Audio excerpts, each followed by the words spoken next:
Assalamualaikum warahmatullahi wabarakatuh. Kami dari kelompok 3 dari lokal PI20C ingin menjelaskan mengenai memahami gangguan psikologis dengan anggota Henry, Dina Amalia Anggraini, Maulina Salsabella, Helvi Nur Aziza dengan mata kuliah psikologi klinis, dosen pengampu Ibu Mahdia Padilla, SP, MPSI Psikolog. Yang pertama kita akan membahas mengenai definisi gangguan psikologis. Gangguan psikologis adalah bentuk kelainan atau gangguan pada kognitif atau psikis seseorang. Pada prinsipnya, orang yang mengidap gangguan psikologis merupakan mereka yang tidak kuat dalam psikisnya. Hal ini disebabkan oleh faktor-faktor fisik, psikis, maladaptif, lemah dalam berkembang, mudah goyah pada ranah sosial, norma yang rendah, iman dan takwa yang surut. Selanjutnya, kita akan membahas mengenai bentuk-bentuk gangguan psikologis. Yang pertama, kecemasan dan gangguan kecemasan. Gangguan kecemasan atau anxiety disorder umumnya melibatkan rasa takut yang tidak terkendalikan. Dan golongan dari gangguan kecemasan itu berupa gangguan kecemasan umum, adanya tingkat kecemasan yang tinggi dan munculnya tanpa alasan yang jelas. Setelah itu gangguan panik, yaitu rasa takut yang muncul tiba-tiba. Setelah itu gangguan fobia, yaitu rasa takut yang tidak masuk akal. Dan selanjutnya gangguan kecemasan sosial, berupa rasa takut berlebihan dalam situasi sosial. Gangguan obsesif kompulsif atau biasa kita kenal dengan OCD, yaitu adanya dorongan perilaku serupa dengan ritual. Dan yang terakhir yaitu gangguan stres pasca trauma atau PTSD, yaitu gangguan setelah penderita mengalami peristiwa traumatis. Yang kedua, gangguan emosi dan suasana hati. Gangguan psikologis banyaknya dipengaruhi oleh ketidakberaturan emosi. Bagian dari ini adalah depresi, gangguan di mana seseorang merasa ketidakbahagiaan yang terjadi secara terus-menerus tanpa alasan yang jelas. Dan ada juga bipolar, gangguan psikologis yang ditandai dengan adanya perubahan suasana hati yang ekstrim dan melibatkan satu atau lebih dari fase manik.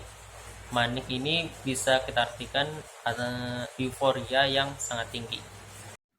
Selanjutnya, mengenal bentuk-bentuk gangguan psikologis yang ketiga, ada gangguan disosiatif atau gangguan psikologis yang melibatkan hilangnya memori atau perubahan identitas diri secara tiba-tiba. Nah, gangguan disosiatif ini ada dua. Yang pertama, amnesia disosiatif atau hilang ingatan yang ekstrim diakibatkan oleh tekanan psikologis yang berlebihan. Yang kedua, ada DID atau berkepribadian ganda. Berkepribadian ganda ini hal yang tidak wajar, entah bagaimana terjadi, tapi hal ini menyebabkan adanya seseorang tersebut memiliki kepribadian yang lebih dari satu, dan secara tiba-tiba kadang suatu waktu dia menggunakan sifat atau perilaku yang berbeda. Selanjutnya ada gangguan skizofrenia. Skizofrenia ini dapat dijelaskan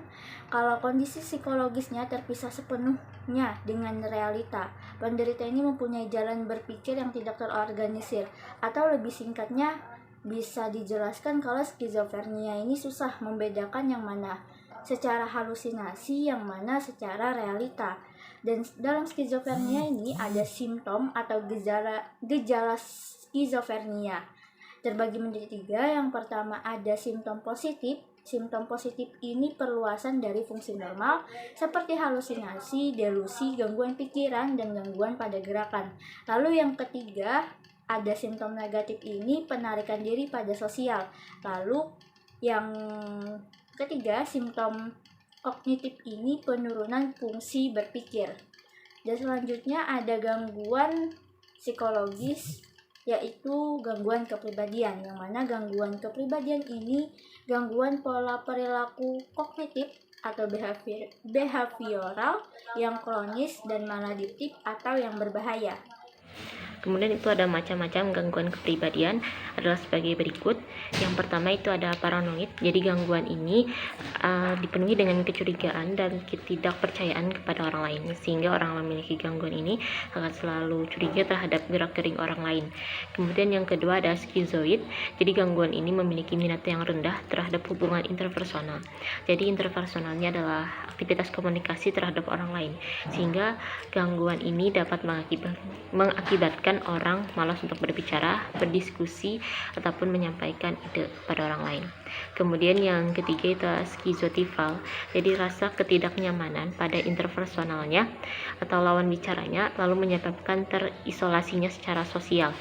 Orang yang memiliki gangguan ini akan merasa tidak nyaman jika bersama orang lain atau akan sering menyendiri dan kurangnya berkomunikasi. Kemudian yang keempat ada antisosial. Jadi penderita gangguan ini biasanya mempunyai empati yang rendah dan bisa memanfaatkan orang lain demi kepentingannya sendiri. Kemudian yang kelima ada borderline, mempunyai konsep diri yang tidak stabil, baik itu hubungan interpersonal dan juga emosi. Orang yang memiliki gangguan ini akan sering merasa labil terhadap hal apapun dan emosi tidak terkontrol. Yang keenam itu ada histrionik, merupakan gangguan kepribadian yang suka mencari perhatian. Kemudian yang ketujuh ada narsistik, kepribadian yang senang membanggakan dirinya sendiri. Kemudian yang kedelapan itu menghindar, gangguan kepribadian yang tertutup secara sosial dan sensitif pada perasaan tidak mampu, cemas dan malu. Kemudian yang kesembilan ada dependent. Jadi merupakan gangguan yang kebergantungan kepada orang lain untuk memenuhi kebutuhan baik secara emosi maupun fisik.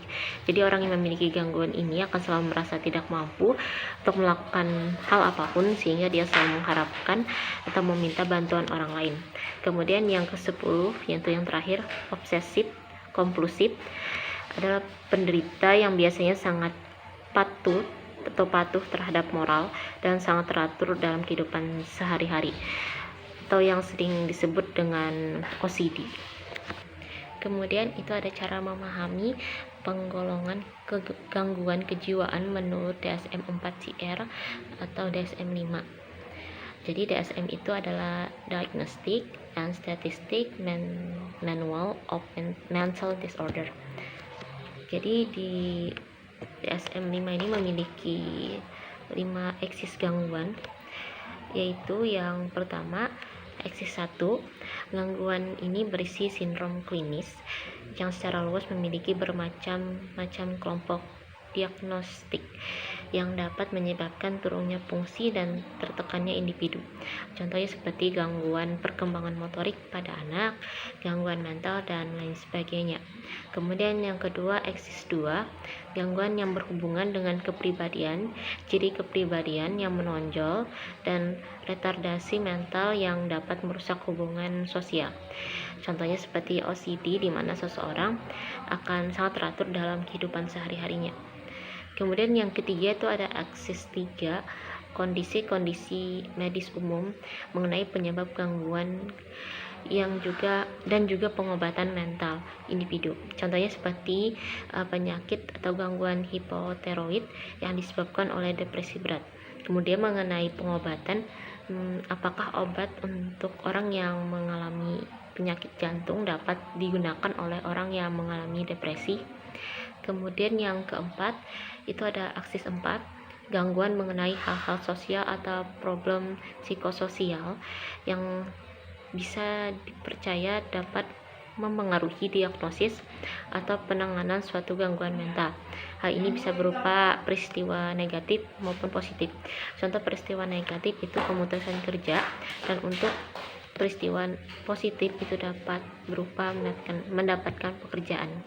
Kemudian yang kelima itu ada eksis 5, itu Global Assessment Functioning, merupakan hal mengacu penilaian terhadap fungsi psikologi sosial dan pekerjaan klien, seperti angka 100-91 memiliki gejala baik, berfungsi secara maksimal, tidak ada masalah yang tidak terselesaikan. Kemudian itu ada cara memahami penggolongan gangguan kejiwaan menurut PPDGJ. Jadi PPDGJ itu adalah pedoman penggolongan dan diagnosis gangguan jiwa di Indonesia. Jadi PPDGJ 3 mengelompokkan diagnosis gangguan kejiwaan ke dalam 100 kategori. Jadi dimulai dari F00 sampai dengan F98. Kemudian pada slide di atas itu ada eksis 1 gangguan klinis. Jadi kondisi lain yang menjadi fokus perhatian klinis. Jadi untuk F00 sampai F09 gangguan mental organik atau plus simptomatik. Kemudian yang F10 sampai F19 gangguan mental dan perilaku zat psikoaktif. Kemudian yang F20 sampai F29 itu skizofrenia, gangguan skizotifal dan gangguan waham. Kemudian untuk F30 sampai F39 gangguan suasana perasaan, afektif atau mood. Kemudian F40 sampai F48 itu gangguan neurotik, gangguan somatoform, dan gangguan terkait stres. Kemudian untuk F50 sampai F59 itu sindrom perilaku atau gangguan fisiologis atau fisik. Kemudian untuk F62 sampai F68 itu perubahan kepribadian non-organik, gangguan impuls, dan gangguan seks. Kemudian untuk F80 sampai F89 itu gangguan perilaku dan emosional onset anak sampai remaja. Penyusunan urutan blok-blok diagnosis berdasarkan status hierarki, di mana suatu gangguan yang terdapat dalam urutan hierarki yang lebih tinggi mungkin memiliki ciri-ciri dari gangguan yang terletak dalam hierarki yang lebih rendah, tetapi tidak sebaliknya. Berikut ini merupakan rujukan ringkasan dari PPDGJ 3. Eksis 2 memuat gangguan kepribadian dan retardasi mental. Eksis 3 memuat kondisi medik umum. Eksis 4 memuat masalah psikososial dan lingkungan. Dan eksis 5 merupakan penilaian fungsi secara keseluruhan. Selanjutnya, di sini merupakan salah satu kasus gangguan identitas disosiatif atau yang biasa kita kenal kepribadian ganda. Margaret menjelaskan bahwa ia sering mendengar suara yang menyuruhnya untuk mengatakan dan melakukan tindakan tertentu. Ia mengatakan bahwa suara tersebut menakutkan dan kadang-kadang mengancam akan menguasai dirinya. Ketika pada akhirnya Margaret diminta untuk mencoba membiarkan suara tersebut menguasai dirinya, ia memejamkan matanya, mengepalkan tinjunya, dan wajahnya mengernyit selama beberapa waktu. Ia seperti tidak menyadari orang-orang di sekelilingnya. Tiba-tiba, ia membuka matanya dan dirinya yang satu hadir berhadapan dengan dirinya yang lain. Ia berkata bahwa ia bernama Harriet. Bila biasanya Margaret lemah dan mengeluh kelelahan, sakit kepala, dan sakit punggung, Harriet merupakan kepribadian yang segar bugar, dan ia begitu saja berjalan tanpa topangan mengelilingi ruangan wawancara. Ia berbicara sambil mencemooh ketaatan beragamanya Margaret, penyakit beratnya, dan gaya sucinya. Mengaku bahwa dia sendiri suka minum dan pergi berpesta, sementara Margaret selalu pergi ke gereja dan membaca Alkitab. Tetapi ia berkata secara lepas dan bangga, "Kubuat dia menderita. Aku membuatnya mengatakan dan melakukan hal-hal yang tidak diinginkan olehnya." Setelah lama, atas permintaan wawancara, Harriet dengan enggan setuju untuk mengembalikan Margaret. Dan setelah mengernyit dan mengepalkan tinjunya lagi, Margaret muncul kembali, lemah, mengeluh sakit kepala dan sakit punggung, dan benar-benar tidak ingat dengan periode singkat lepasnya Harriet dari kungkungannya. Nah, dari sini, berdasarkan kasus Margaret, kita mengetahui bahwasanya Margaret mengidap gangguan identitas disosiatif atau yang biasa kita kenal dengan kepribadian ganda. Penderita kepribadian ganda ini memiliki 2 atau lebih kepribadian dalam dirinya, dan setiap kepribadian itu memiliki karakteristik dan ingatan masing-masing. Kemudian selanjutnya ada salah satu contoh kasus pengidap amnesia disosiatif. Seseorang bernama Jeffrey Ingram didiagnosa dengan sejenis amnesia yang terkait dengan stres berat. Ia kebingungan dengan identitas dirinya selama lebih dari sebulan, sampai akhirnya tersasar di Denver dan meminta bantuan orang-orang di sana. Para anggota keluarganya di Washington mengenalinya ketika ia muncul di acara berita TV sedang bertanya kalau ada orang yang mengenali dirinya. Ketika ia pulang ke rumah, ia masih tidak memiliki memori, tetapi ia berkata bahwa ia merasa tempat itu seperti rumahnya.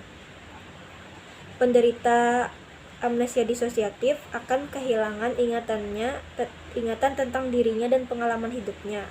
Memori-memori yang hilang biasanya merupakan emosi negatif tentang pengalaman traumatis atau stres berat, sehingga mendorong seseorang untuk melupakannya.